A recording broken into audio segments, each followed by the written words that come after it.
ironic, no? Nauna kang nang iwan, pero sa dulo, parang ikaw yung naiwan.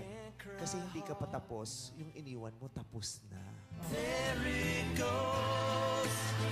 Sakit yun. Yung iniwan mo, magsisimula na ng bago. Pero yung nang iwan, patuloy pa rin nagpo-proseso. Masakit din yung mag-isa.